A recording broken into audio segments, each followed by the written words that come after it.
Professor Subhash Kak, welcome to our show. It's called Book Talk, and I'm really delighted and privileged that you could make the time.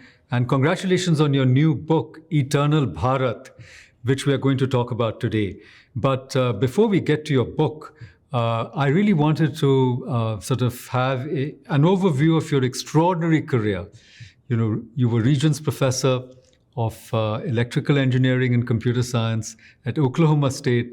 Earlier, you were at Louisiana State.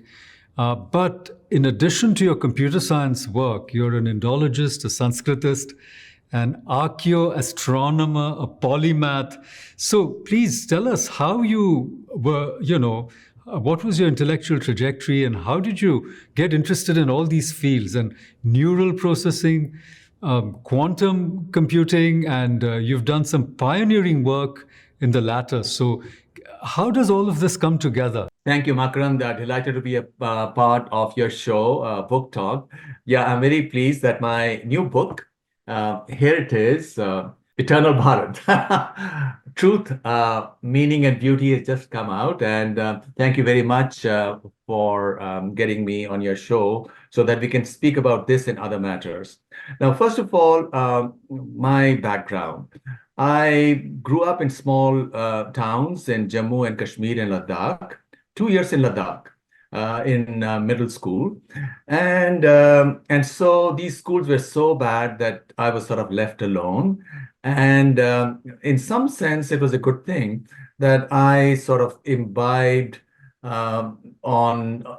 material which probably are a part of traditional learning back in India.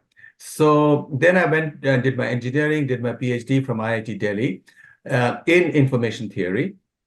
I was always interested in basic fundamental questions.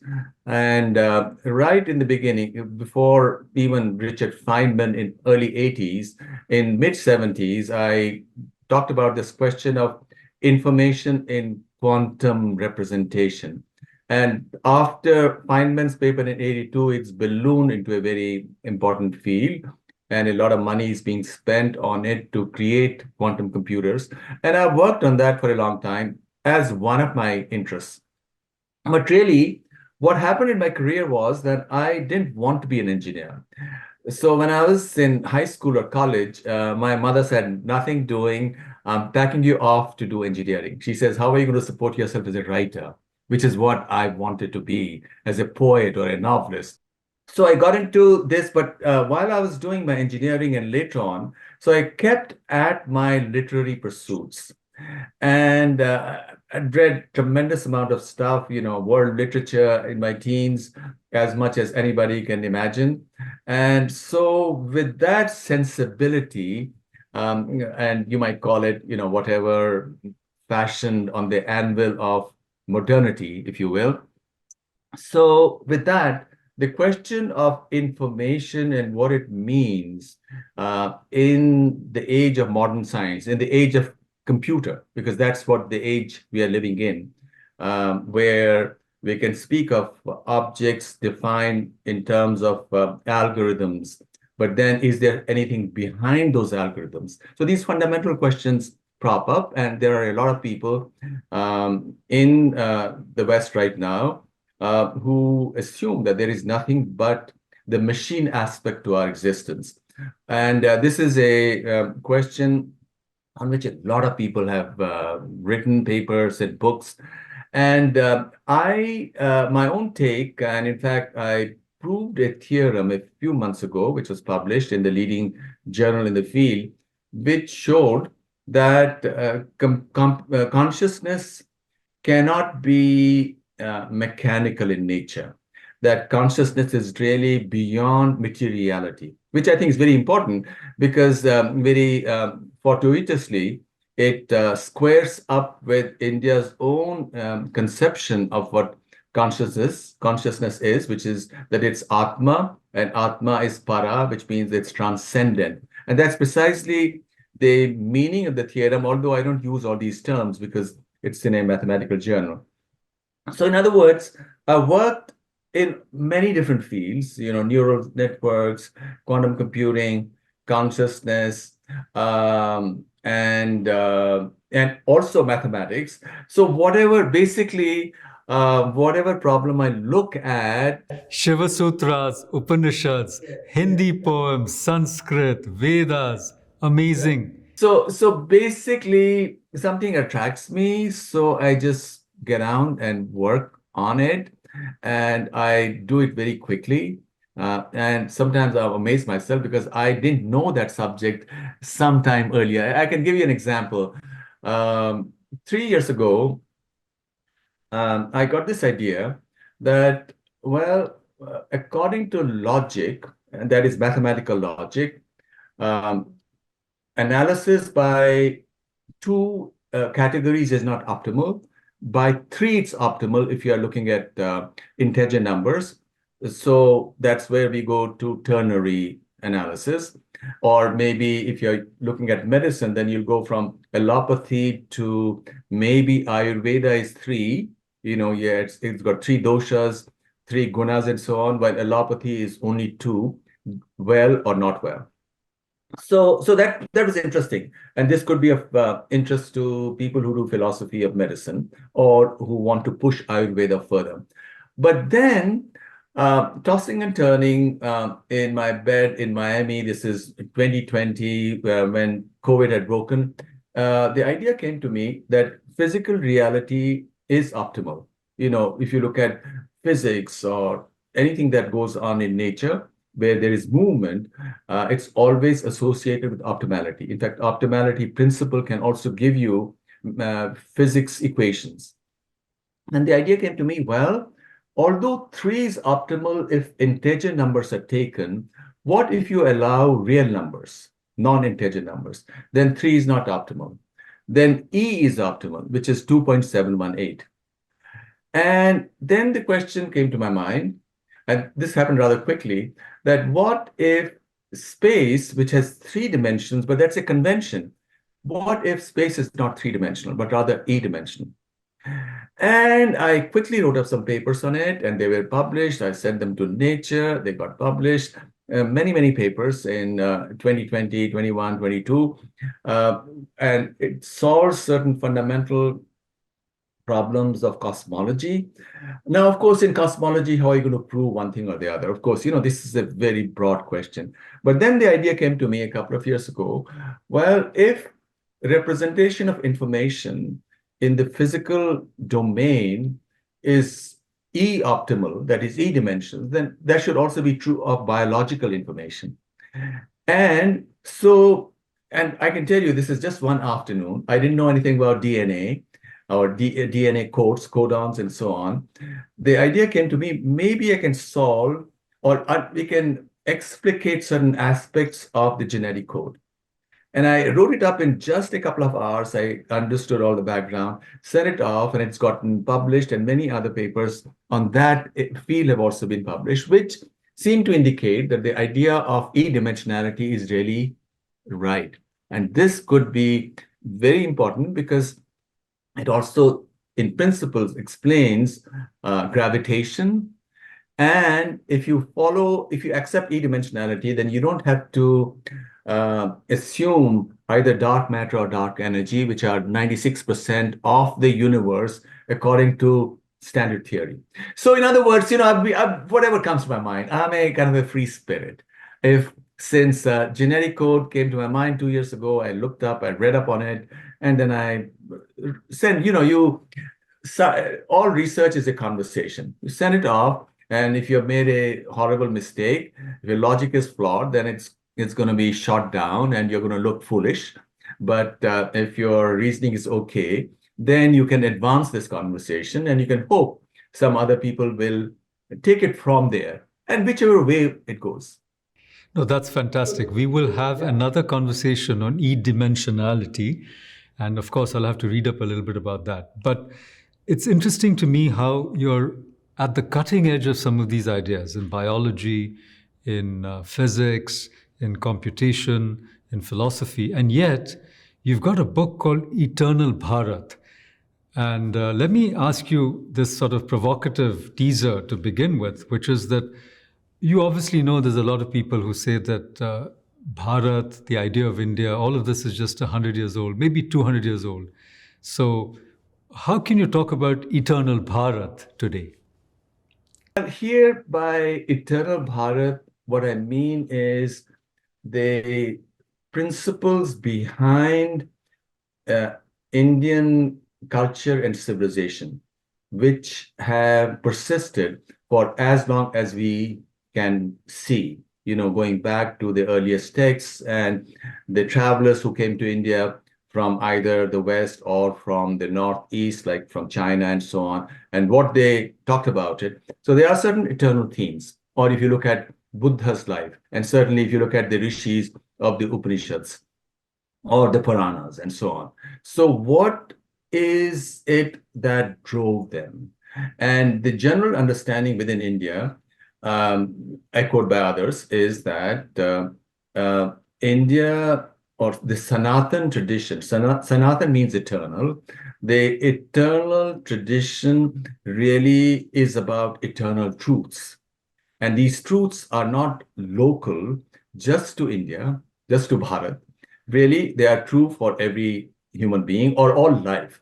So, in other words, my take on what the idea of India or Indian civilization is that it's really right from the beginning been totally devoted to truths, to truth either in singular or in plural, because you can talk of its manifestation in different ways. And so that's what the focus of Eternal Bharat is. Now, of course, you have physical truths, right? Physics, etc., gravitation or quantum mechanics. So those are also universal, but and they are not local, right? So we don't say gravitation is Indian or European or Chinese. What Indian civilization is all about is not just only physical laws, which everybody is going to embrace sooner or later, but also what the laws that govern the way we interact with the outside world. And that is something on which the Indian history is unmatched. Because, okay, you had Aristotle's physics in Greece, although, it had its own limitations, but certainly there was some stuff done there. And by the followers of that in the West. But even in Greece, there was no parallel to how the rishis spoke also of how knowledge is acquired. What is reality? Or in other words, what is reality? Now, you could say reality is what is physically out there. But then you could counter it and say that, well, what is physically out there, how do we know that it's out there? Because all that we are doing is observing it in our consciousness, that maybe consciousness is primary. Or maybe it's not just either consciousness or matter as it is, but the interplay of the two. That's what defines how we understand, how we perceive reality. So that's where I think what the rishis did, and I think that's all a part of this book, Eternal Bharat, and how what the rishis did is incomparable. It's still of great significance to modern man, because you could make the argument that where modernity has hit a roadblock, if you will, is by privileging the mind over consciousness. Now, of course, in the Western tradition, mind and consciousness are supposed to be the same. But in the Indian tradition, mind is an instrument, while consciousness is transcendent, and consciousness provides the light which illuminates the contents of the mind. So there are different things. And the rishis were able to look at the mind in a structural form, which provides a kind of a richness to your view, which illuminates a lot of the questions that there are. As you said, the layers of the mind, which our rishis and our old, you might say, anvikshikis, they were scientists of a sort because they looked at things very precisely and dispassionately. And those gradations, those levels are actually reflected in things as simple as a temple architecture, which is also graded. So, can you talk about that sort of correspondence between the inner and the outer? The correspondence between the inner and the outer is captured in the phrase Yat Pinde Tad Brahmande, as in the cell or as in the body, so in the cosmos. And another way of looking at it is that you could ask the question, how is it possible that we, a speck of dust, on a speck of dust, Earth itself is a speck of dust in this cosmos, are able to make sense of anything at all? People have asked this question. Many serious scientists have asked this question. And the rishis said that is possible because the entire cosmos is mirrored within us. For example, in the Mahavakya, Aham Brahmasmi. Aham, I am me, or I am the cosmos, Brahman, in a certain sense, in the sense of perception, right? So the idea then is that just as the outer is represented in certain layers, and most fundamentally, these three layers, there are three layers, and that's why the Vedas are called Trayi Vidya. And what are these three layers? Bhu, Bhuvaha, Swaha. Bhu meaning earth, Bhuvaha is the intermediate space, which is atmosphere, and Swaha means the sun or the heavens. Okay, so there are these three, and there are also these three within the body, which is like the earth, the pranas, which is like the atmosphere, and the illumination of the consciousness within you that you might want to call your deity or whatever. So there is this parallel, and this, most importantly, this is recursive. And recursion is a modern idea in science which has transformed scientific understanding. But this is central to the Vedas, that everything is recursive. This triplicate nature gets repeated at so many different levels, including in language.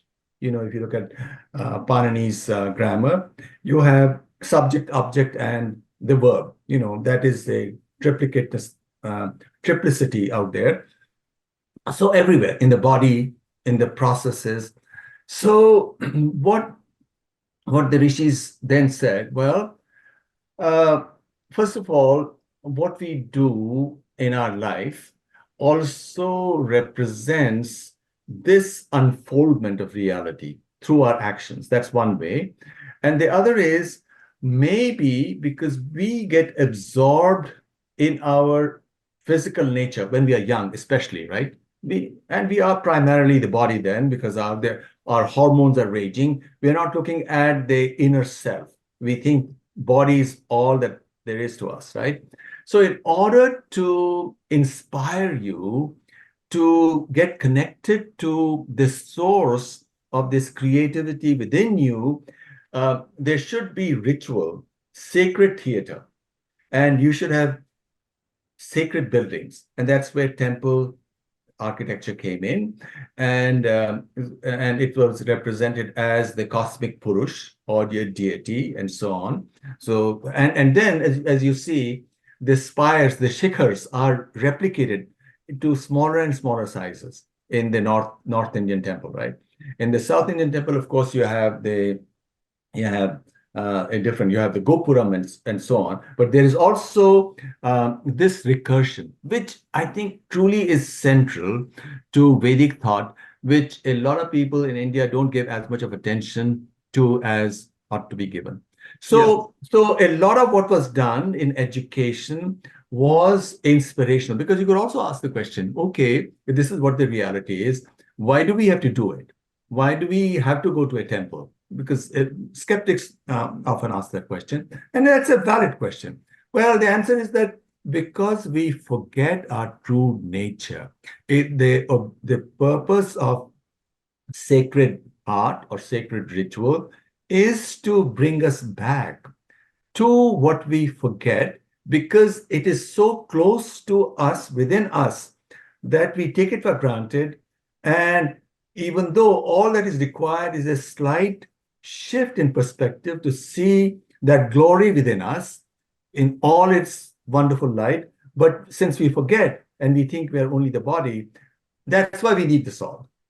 Yes, it is supposed to take us back to ourselves because the temple itself replicates the sevenfold, structure of our mind and consciousness in that sense. And as Mircea Eliade said, that all ritual is a reenactment of that primeval moment, you might call it creation. Now, your subtitle, I was reflecting truth, meaning, and beauty. Was that a deliberate translation of Satyam Shivam Sundaram, or was it just accidental? No, it is a deliberate translation of Satchidanand also, or Satyam Also, Shivam okay. Sundaram, because Satchidanand is an older phrase than It is, Satyam it Shivam is. Sundaram. So Sat reality, which is Vishnu, all of the cosmos seen is Vishnu, and of course replicated. Chit, our meaning that we derive of it through our mind, which is Shiva, and and beauty. Well, we are Prakriti. We are the goddess. Each one. We are the goddess, and it's through the goddess, it's through our mind that we have the capacity to see the magic of it all. The whole universe is magical. And that's the beauty that I'm referring to. And because what is it that inspires us? And I've used that image that, you have a pond and the moon rises and the waters of the pond also rise, even though it can never aspire to reach the moon. Likewise, the goddess is that beauty which inspires each one of us in our life. And that's the goddess is that power, that beauty is that power which sets us free. So Yes. I really privilege beauty here. Exactly. That's why I brought in Satyam Shivam Sundaram, because in your preface, you already mentioned Satchita Ananda. And the Ananda, of course, comes partly from beauty, from the Rasanubhava. But Ananda is often not, automatically associated with beauty. So I thought that there was such an emphasis on beauty, and in your own work, both science and art are a quest for beauty as well, and for truth, and for coherence, and simplicity, rigor, like Occam's razor. Now, you've got several books on India, several, but the last one, if I remember, I think it was called The Idea of India, Bharat as a Civilization. So, how is this book a sort of continuation of that earlier book, and how is it going ahead of it, or for what do you add in this long journey of your engagement with Bharat as a civilization? The book Idea of India, Bharat as a Civilization was published last year. And there it was also a argument, a debate with the colonial view of India, which has been so influential in India for the past 70, 80 years. So I looked at, okay, what is India? The idea of India could be, well, the colonial view or the Indian view or maybe some other view. So I wanted to address each one of them because for some, India is just caste. It's a very hierarchical society, and you can go back into history and pick certain events or processes and then say, well, this is how we are justified. So what I wanted to do was to look at all of that, and having written on this for many years, on the question of caste as well. So I believe I was able to show that the colonial view is wrong at so many different levels. And also the Indological understanding of the Vedas itself is flawed because they saw the Vedic divinities as natural forces. If you look at Max Of primitive people, almost barbaric people exulting and exalting just forces of nature. Right. This whole idea of progressivism. Okay. We have progressed over the last 2000 or 3000 years. So how can we even imagine that the Vedas could have had something more central or more significant? And there the answer, and this is a valid question to ask. You know, a young person could say, well, aren't you over-reading something in the text? And the answer is that, look, if consciousness is indeed transcendent, it's not material. It's perfectly reasonable to question if you think consciousness is a product of the complexity of the mind, which is the mainstream Western neuroscientific view. But if consciousness is transcendent, beyond space and time, beyond physicality, which is the Vedic view, you know, it is Shiva. Shiva is transcendent. Or Atman, some people might say, well, but isn't Shiva as a divinity who comes in later? In the Vedas, you have Rudra and so on.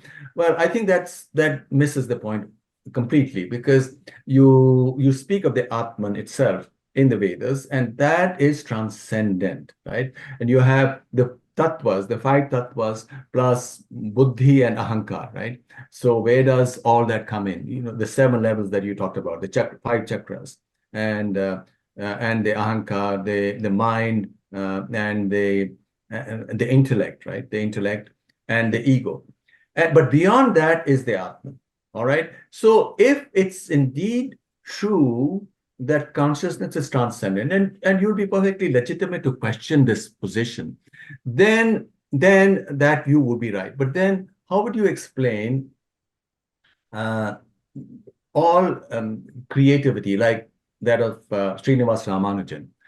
His math is still being analyzed, and he would wake up and write these equations, and he didn't know where those equations came from, right?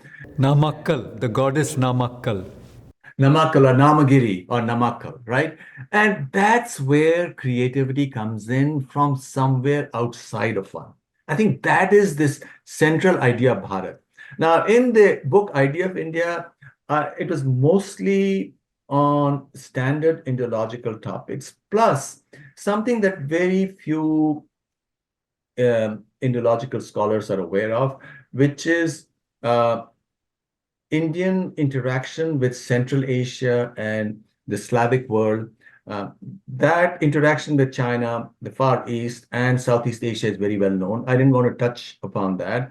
But since I have also looked at Central Asia, especially the city-state of Khotan in current-day Xinjiang, was a kind of a sister city to Kashmir. And in fact, Central Asia had Indic languages. Gandhari was it's a northwestern Indian language, was also used in Central Asia. So having known of some of that literature, so I wanted to present that, plus the fact that the chief divinity of the Slavs was a 4-faced god named Svetovid, or Shvetovid, with 4 faces named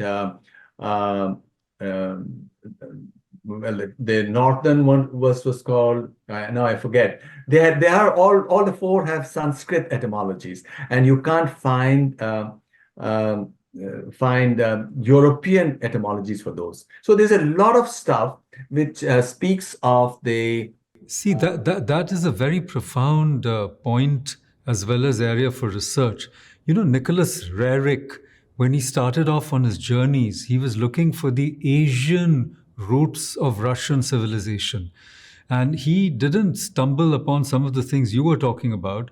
He went instead into Buddhism, Tibet. But I think you're saying very similar things. But I think the root is Sanskrit. It's not Pali, and because some of that is later. And so, in a sense, it's profoundly true that Russians and Slavs are actually more Asiatic than European. And in fact, if you looked at the Greeks, the ancient Greeks were closer to the ancient Hindus than they were to, as it were, Europeans, because there was no Europe to speak of at that time. But the reason I brought that book into our discussion is because the colonial construct is precisely that ideas of eternal India are themselves a colonial construct, that the golden age and then the decline of India, and all of the Indologists talking about, Max Muller and others saying ancient India was great, modern India is debased. So, I mean, are we not playing into the colonial stereotype? That was the question I had earlier for you. Can you throw light on how, speaking of eternal India, because I endorse one of the things you said, and other scholars have also talked about it, like Vishwa Adluri and Joydeep Bakchi, because their argument is that if we accept the historical, chronological, critical methodology, then we are denying the transcendental nature of the Atman, fundamentally. So we are buying into, so the Atman cannot be historicized in that sense. It cannot be, that's what you were saying, in fact, about the Vedas. And Rajarao says it very profoundly in The Meaning of India, where he says there's only the basic debate between the horizontal and the vertical. And the horizontal wants to realize itself in time, ultimately in the day of judgment. And the vertical wants it here and now, the sheer rise to the absolute and the identification of that and bringing that down, So the dialogue, as he calls it, between the Brahmin and the rabbi. So what I was trying to say is that your, emphasis on eternal India is actually a part of this counter-Orientalist pushback against that historical, so-called evolutionary, progressivist type of thinking. What I would also say is that at a narrative level, the progressive view is also important. So I don't deny the importance of analysis and putting things in a sequence, the krama part of it.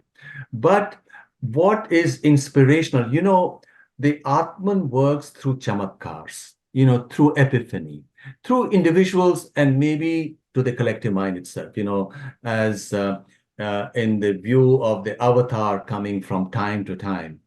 So both these things are important. So I don't dismiss the Western scholarship. I think it's still useful in spite of its being limited, because even to any individual within India, it's good to see how people have viewed India in a progressive sense. I couldn't agree with you more. In fact, it's very important not to create this East versus West dichotomy and oppositionality, because that is actually a mirroring of the Orientalist binary. So I completely agree. And Sri Aurobindo is one fantastic example of how he combines the exegetical, with the Vedic in terms of understanding things deeply. So I want to come back to this idea of chamatkara, because this book of yours is full of beautiful objects. And you're using art much more than in your earlier books. You've got paintings and you're analyzing these paintings. Of course, you have the Upanishads in the middle chapter, the Kena, I think Isha and Kena Upanishads in the middle chapters. But there's a lot of analysis of works of art in this book. So why is beauty important? Why is the epiphany important? Why is chamatkara, which we associate with what works of art do in the Indic tradition, important? Okay. While you're asking me, the four phases of Svetovit came to my mind. I just recollected them. The four phases are Swarog, Perkonis, Ladaha, and Mokosh, which are Swarga, Parjanya, Ladaha meaning beautiful in Sanskrit, and Moksha. There is beautiful etymology, and you don't find any European etymology for it. Okay, but now to come to the question of the importance of chamatkar and epiphany, it's true that each one of us, or perhaps even a society, is normally focused on the outer or the material aspect of existence, right? And it's the chamatkar, the Atman, speaks through us from time to time. Because normally each one of us is in the grips of the karmic chain. And so this is true of whole societies. And that's the reason why either the individual, the rishi, the sage, or the scientist, or the poet, the kavi, because they are the ones who are able to communicate the counterintuitive and contradictory aspects of that epiphany in their poetic language, because you cannot dress it in ordinary logic, right? Because ordinary logic is, of course, rit or rhythm, which is where we understand the large sense, the larger flow is according to laws, right? But its understanding requires crossing boundaries. And that crossing boundaries can only be described properly through poetry, not prose or not ideology. That's why every ideology at some point becomes vacuous and is not able to work at all.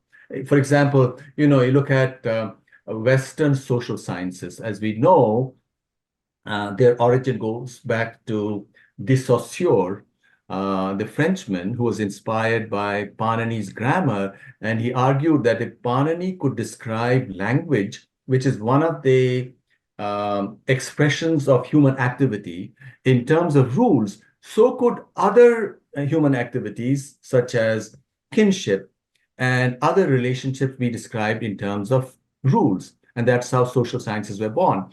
And social sciences are pushed further and further, gender studies, etc. But now they've reached a point of, let's call it stupidity. Let me just illustrate this by means of an example. Just last week, the German parliament passed a law that once a year, every person would be allowed to change his gender, right? So what does that really mean? Why people are using words? Because in order to have a reasonable conversation, words should have specific meaning. But if people make words so fluid, so flexible that they can mean anything to anybody, that means chaos. That is the working of the Kali Yuga. So all ideologies ultimately are limited, but they are nevertheless very useful. Ideologies are very important for social progress or for politics, for organization. Accepting that from time to time, they become hollow. And that's when you need an avatar or somebody, an inspired person, a rishi, to come in and point it out that this is all failed and you need to put the egg together once again. So I think, therefore, chamatkar is central to it. And chamatkar does occur. Chamatkar is that inspiration that Ramanujan used to get from time to time, or even Elias Howe, who started, who's counted as the beginner or the beginning, or his invention is supposed to be the beginning of the modern industrial age. And in, I think, 1740s or something, he invented the sewing machine. Because prior to that, women used to spend most of the days darning or knitting and all of that stuff. And a lot of people were trying to invent the sewing machine. And he had a vision, and he saw some people, some cannibals had caught hold of him, and they were trying to put him in a cauldron and eat him. And first of all, boil him and eat him. And then as he looked behind, he saw there were some of these cannibals who had these lances with the tips with an eye. And at that moment, he woke up. He realized that he needed a needle with an eye. So the sewing machine has a needle with an eye which lifts up the thread. So he saw it in a flash. All discoveries, all creativity occurs in a flash. And that's where the collective mind, or let's say Ishwar, one of the most subtle books there is in the whole, Vedic or Indian canon is the Mandukya Upanishad.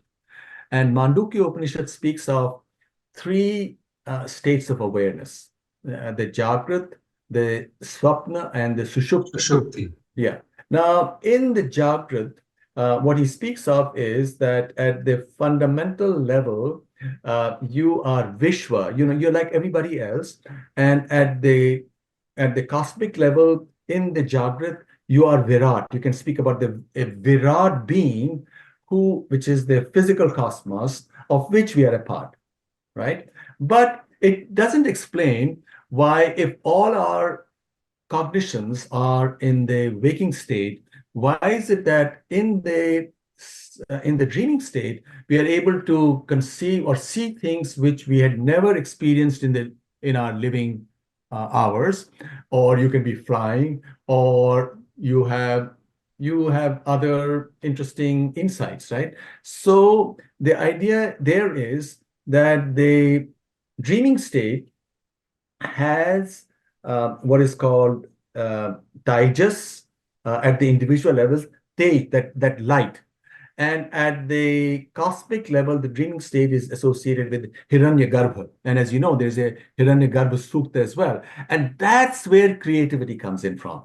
Creativity cannot come in from the Jagrat state. Why? Because in the Jagrat state, we are hemmed in, we are in the box. And no creativity occurs in the box. You have to go outside of the box. And that is why, as you yourself have said, artificial intelligence cannot actually be creative because it doesn't have access to Hiranyagarbha. Absolutely. So AI will never be conscious, although there are many scientists and policy planners who assume that ultimately AI will be conscious, but it can never be conscious for a variety of reasons. And this is certainly one of those reasons. So this is the dreaming state, Hiranyagarbha, the source of awareness, the source of imagination and creativity, right? So if you have access to the Hiranyagarbha within us, and you can also look at it from the perspective of where do we go in our own personal lives? We are all stuck at some point or the other. So where shall we access that creativity? If others have it, we should have it too, because we are all Vishwa, we are all the same individual. We are that light, we are bodies with that light, but that light is the same. It's like a million different television receivers have the same Signal. electromagnetic energy impinging on them, right? But then, okay, so this is the source of creativity and imagination. But then the third is Sushupti. Sushupti, your mind is calm. Mind is not awake at all. And there, what you have is the insight that comes in, which at the individual level is pragya or pragya sthiti, pragya situation. And at the cosmic level is Ishvara. That is what Ishvara is. So that's what Shiva is. And the idea here, which is perfectly consistent in my view with Kashmir Shaivism, is that Ishwar is Brahman is not just impersonal and detached from you, because that is one narrow view of looking at Advaita. I would interpret the earliest Vedic texts themselves in a manner which is perfectly consistent with the Kashmir Shaivite view, where Shiva, Paramashiva, is also aware of what you are doing, and therefore you can have a personal relationship. And I think that is the correct way of also interpreting the Vedas itself, because Ishwar there is that enjoyer who does the Ashwarya. You have the idea of Dwa Suparna, the two birds which are on the tree, and one of them is eating, the other is only watching. What one, that is the self, the Jivatma and the Paramatma. But really, the two birds are the same. Jivatma and Paramatma are the same. It's accepting that from the perspective from where we relate to the outer world, we think we are separate from the Paramatma. So Subhashji, that brings us to a very important point in our discussion, which is that a lot of us have been inspired by you because you've bridged this, so to speak, gulf between the two cultures that C.P. Snow spoke about, the humanities on the one hand and the sciences on the other. And when we go back to ancient India, eternal India, as you call it, there was no disassociation of sensibility. There was no split. It was all integrated. And when we read Swami Vivekananda, he was trying so hard to bring these two domains back together so that there would be some new epistemology which would be integrative, and that link between, say, physics and metaphysics. How do you see this as unfolding? Do you think we're on the cusp of, with quantum and all the things you are talking about, neural networks, as well as the challenges of AI, are we at the cusp of a new epistemology where we are going to merge once again all these disparate knowledge systems and knowledge methodologies and come back to an integrative, holistic, sort of almost because of chamatkar, because of insight, because we have to go beyond the mind. And that is the only way that we can save the earth and ourselves and our human society from certain destruction. We are hurtling there. Do you think that there is any possibility of this integrative epistemology and knowledge? Well, at a certain level, yes, because academic disciplines by their nature are silos. So people will still not talk. So long as people are in their own departments, they would see problems through the lens that they've been trained to use. And therefore, there would be problems. But at the same time, what's happening across the globe, certain forces are at work, which we can see point to a breakdown of the world as it's organized currently. See, for example, just the other day, there was a story that tuition at Boston University is now $90,000 a year. So if people are doing some program major in English or sociology or education, $90,000 because what is education, including scientific education to a great extent? These are all stories. Sociology is a story, or you're reading novels, these are stories, or you're doing physics, philosophy, these are all stories. And all these stories are available for free on the internet. So this current system where tuition is going further up every year after year cannot last for too long. So this system will break down and something new will have to take its place. Maybe some kind of a hybrid system, not the Gurukul system of the rishis, but maybe some kind of a hybrid system where people are able to go across these silos. Because the problem with the universities is they're really reiterating these divisions, these artificial divisions. They are useful. I'm not saying they're not useful, because for any argumentation, you must, first of all, define terms. And the moment you define terms, you are creating objects, linguistic objects, for example, right? And you need to do it. Just to illustrate that, some philosopher of physics has said, in a certain sense, protons and electrons, etc., don't exist. Nobody ever sees them. These are concepts, schema, which allow us to speak about reality at a certain level. So likewise, many of the concepts that are used in the social sciences don't really exist as far as nature is concerned, because we are all entangled beings. There is entanglement not only at the quantum level, but also at the physical level. Just to, again, illustrate this, I don't know whether you've been following the story on how many scholars perceive the world population to collapse in the next 100 years, hugely. From the current 6 billion, it might come down to... It's almost 8 billion now, but it may come down to 1 billion or even half a billion. Or even less. So just imagine, were that to happen, literally everything that we know will go away. You won't be able to have retirement schemes. Banks will not be able to work because they work on the idea that economy will keep on growing. So things are headed to a major revisioning, so to speak. Reset, major reset. Major reset, because the previous compact has collapsed. And you see this, especially in America, wokeism, etc. And at one level, you can see how ridiculous it is. But those who are within it, they think this is the way to go. They're very passionate. So all that will change. And the next few years, I think, are going to be amazingly interesting. And personally, I see what will happen along with the silos, because they are also useful.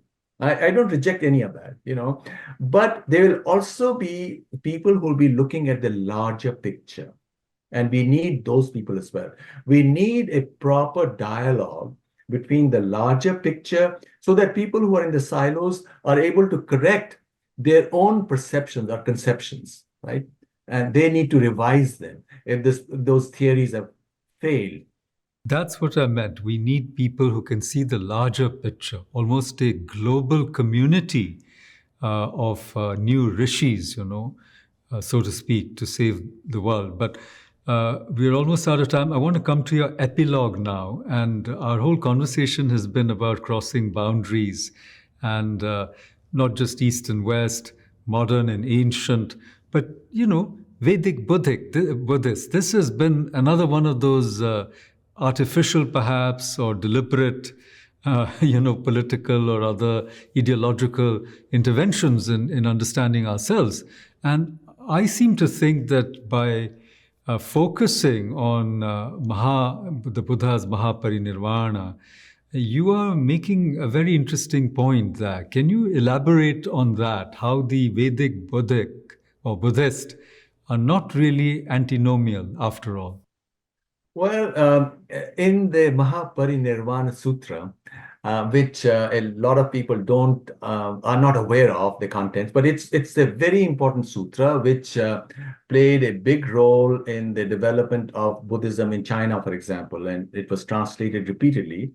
In the Mahaparinirvana Sutra, it is stated that when Buddha was dying, people came to him and they knew he would probably be dead within a few hours. Then they started crying. They said, "What's going to happen to us? Who will take care of us?" And then he told them, and they said, "Well, who's going to take care of us? Especially because you have told us that there is nothing. There's nothing." So then he said that, "Look, I had told you, don't ask me questions about the Atman, because you were too attached to your old ways and your ritual, and you had lost the sense of the meaning behind it all. But in reality, there is something which persists after one is dead. So you will not be alone."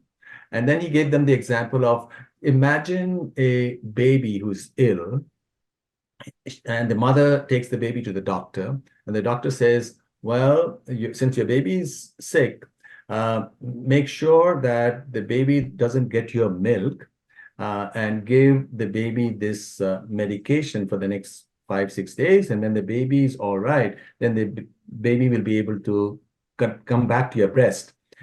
And so so she comes back home, and the baby starts, throwing his arms, wants to drink milk. So she puts something bitter on her breast.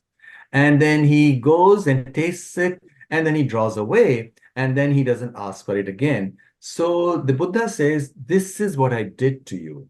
I wanted you to get away because you were too attached to certain things. And now that you know what things are, you can believe that there is something which persists."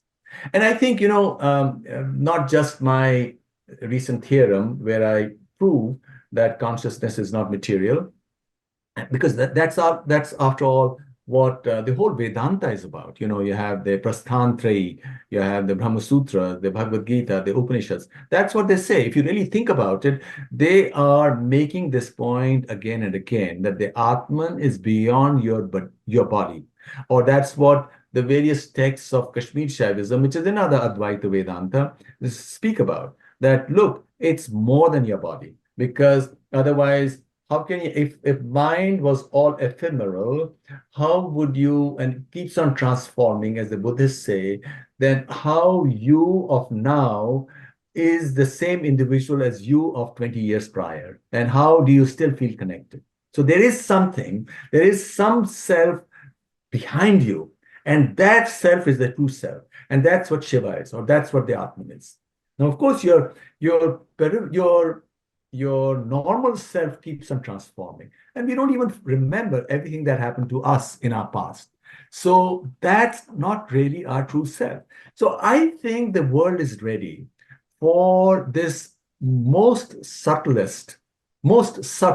of any understanding, which the rishis were aware of, which is the heart of the Vedas, which is what we read in the Upanishads, and which was given expression to in the various arts. Because how do you remember things? It's so easy to forget. I'm just my body. I just want food. I just want to taste this or that. Well, through the arts, through dance, through music, through sculpture. So the kalas were really how Sanatan was passed on from one generation to another.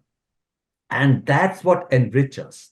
And societies which turn their backs on art have been left behind. Even in modern times, if you go back and if you go to England, where there is data available on which communities are doing well, and you'll find that communities, I shall not name any of them, where arts are embraced, are doing exceedingly well, even economically. They're at the very top. And the communities which reject the arts, they are at the very bottom. And then what happens is, then they blame, then there is victimhood. People are prejudiced against it. That's not true at all. Ultimately, every human being is a good person, truly. Or certainly we should give every human being the benefit of the doubt. And they are. Ultimately, every human being is good. So if somebody is not doing that well, is because they have shut their own true self from their jivatma. They have turned their, sakshi. They're not listening to the sakshi. The great image in Kathopanishad or in the Bhagavad Gita of the ratha, of the chariot, with the intellect, with the indriyas as the horses, the sense, the intellect as the charioteer. Yeah. And then the Jivatma, Arjuna and Krishna. Krishna. Yeah. I think it's beautiful. I think personally, having been on this path for many years, the whole Sanatan tradition is so extraordinarily beautiful, and everything hangs together. I think we have been too critical because we didn't understand it. And sometimes we have criticized what's written in the Puranas because you are looking at parables too literally, or sometimes you're looking at stories too literally and then criticizing it. If you really embrace them for what they are, it's the most beautiful, literature that we have, universal for everybody. And I think it shall transform the world. Yet. I think that's a wonderful note on which to pause our conversation, to be continued. But I think the great message is, if you look carefully, everything hangs together. There is a coherence, there is a consistency, and there is that sense of chamatkar, the upliftment, the inspiration, and the urge or the inclination for transformation, the ability, the upaya, and the incentive to produce human flourishing. And I think that is what makes Bharat eternal, that which shines the light on ourselves within and without. So thank you very much. And we wish this book every possible success. And also, I hope you write many more books. I think you have more than 20, 30 books already, but I think there's much more in you that still is coming out. And in a very easy, as you said, you're a free spirit. We all want to be free spirits like you and enjoy this journey. So thank you so much. Thank you very much once again. Thank you. Thank you, Makaran.